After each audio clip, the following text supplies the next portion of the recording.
Hola, soy el profesor Iván Orrego Salcedo de la Escuela de Diseño y en esta oportunidad vamos a ver cómo diagramar las actividades de una tarea para mejorar su comunicación y argumentar en su análisis. En este video vamos a ver entonces cómo representar una tarea para su análisis utilizando la técnica del flujograma, diagrama de flujo o diagrama de actividades. Voy a exponer dos ejemplos bastante simples y les voy a dejar el nombre, eso sí, de un libro en donde podrán encontrar más casos ampliamente desarrollados. Como primera cosa, entenderemos por análisis de tarea al estudio que se hace detallado de las partes de la tarea para entender el sistema y el flujo de información en el mismo. Por otro lado, entenderemos por flujograma, diagrama de flujo o también conocido como diagrama de actividades, como la representación gráfica de un algoritmo, de un proceso o de una tarea. Estos diagramas están compuestos por distintas figuras geométricas y cada figura geométrica representa una función. Por ejemplo, el óvalo representa el inicio y el final del proceso en general. Las flechas indican el orden de la ejecución de las operaciones, también indican el flujo de las instrucciones. El paralelogramo representa la lectura de datos de entrada hacia una actividad o datos de salida respecto a esa actividad. El rectángulo representa cualquier tipo de operación, proceso o actividad en sí mismo.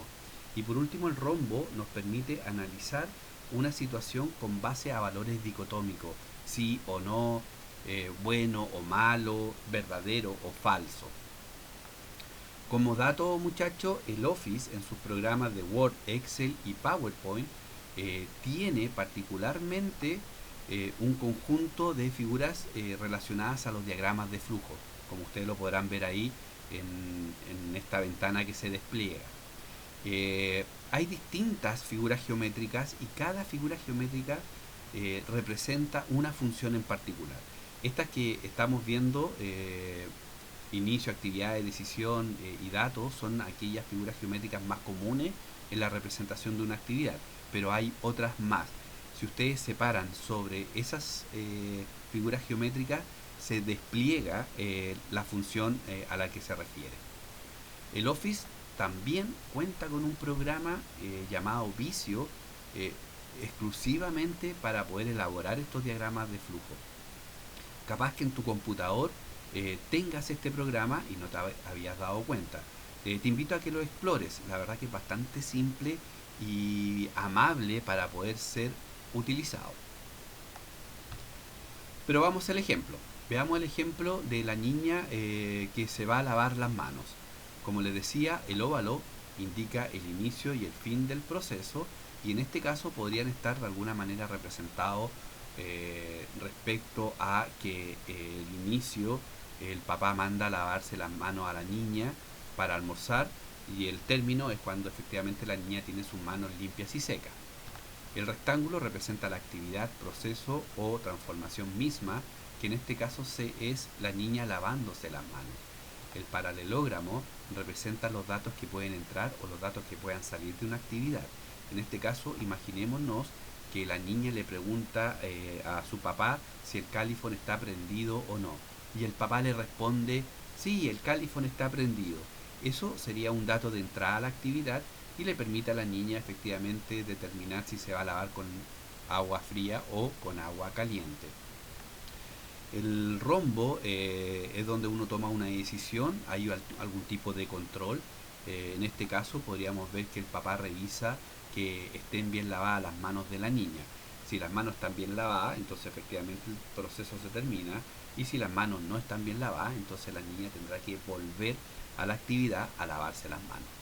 Bueno, aquí vimos un ejemplo, la verdad, bastante simple, en donde utilizamos, como les digo, estas figuras geométricas más comunes o más básicas para la representación de un flujograma. Veamos un segundo ejemplo, a lo mejor con un nivel de profundidad mayor. Veamos el caso de el lavar la loza. Ya me imagino que a todos nos ha tocado en algún minuto lavar la loza, por lo tanto conocemos efectivamente en qué consiste. Podríamos determinar rápidamente que lavar la loza se compone por 4 subtareas. La primera tarea podría estar dado respecto a desconchar de residuos la vajilla. La segunda podría ser el lavado mismo de la vajilla. La tercera subtarea sería el secado de la vajilla y por último el guardado, ¿ya? Ahí vemos que efectivamente descompusimos esta gran tarea de lavar la loza en 4 subtareas. Veamos cómo quedaría esto en una representación de flujogramas. Primero comenzamos efectivamente con un óvalo indicando que comenzamos este proceso, al cual podríamos indicar aquellos en qué consiste. Podríamos decir que vamos a representar el lavado, secado y guardado de la loza sucia. Su primera actividad sería el desconchado de los residuos que quedan en todos los utensilios. Ya podríamos ver que vamos a conocer como datos de entradas a las copas, vasos, platos, pocillo, olla o servicio, ya que son los que entran de alguna manera a esta actividad. Una vez que terminamos esta actividad, podríamos efectivamente generar una clasificación de estos utensilios en función de 3 criterios. Aquellos utensilios que son de bebestibles, aquellos utensilios que son de platos o aquellos utensilios que son de olla. Podríamos generar una clasificación entonces respecto al nivel de suciedad que presenta el utensilio. Una vez que tengo clasificado estos utensilios, efectivamente comienzo mi proceso de lavado. Pero antes tengo que ver si tengo la basa o no tengo la basa. De no tener la basa, entonces me tocará preparar la basa y para eso necesito lavalosas y agua tibia. Una vez que tengo la lavaza, entonces efectivamente entro a mi primera actividad que tiene relación con el lavado y este asociado al primer grupo de clasificados que son bebestibles y postres. Y como producto de entrada podríamos ver el agua caliente. Una vez que tenemos lavado entonces este primer grupo, entramos al secado de este primer grupo y para eso necesito un paño limpio y seco. Una vez que tengo efectivamente secado estos utensilios, podría hacerme la pregunta respecto a si quedaron bien limpios y secos. Si no quedaron bien limpios y secos, entonces tendría que volver a la actividad del lavado y de haber quedado limpio y seco, entonces efectivamente podría entrar a la siguiente actividad que sería el guardado de estos utensilios. Aquí yo les encerré a estas distintas actividades y en un rectángulo o en un cuadrado, la verdad, de línea segmentada y le puse primer ciclo. ¿Por qué le puse primer ciclo? Porque como tengo 3 grupos de clasificados, cada grupo de clasificado responde a las mismas actividades, por lo tanto las consideré como un ciclo. Tengo el primer ciclo relacionado al primer grupo de clasificados, tengo un segundo ciclo, si se dan cuenta son las mismas actividades, por lo tanto tengo un segundo ciclo asociado al segundo grupo de clasificados y tendría un tercer grupo también respecto al tercer grupo de clasificados. Una vez que haya pasado por estos 3 ciclos, haya cumplido con estos 3 ciclos, entonces puedo empezar a cerrar esta tarea y claramente la tarea termina cuando nosotros dejamos la cocina o el lugar limpio y seco, ¿verdad? Entonces una vez que tenemos listo el tercer ciclo, entramos y limpiamos y desinfectamos toda la superficie en donde se trabajó. Podríamos tener otro control acá en donde queremos ver si efectivamente quedó bien desinfectado y seco. De no haber quedado en esas condiciones, entonces tenemos que volver a la actividad anterior.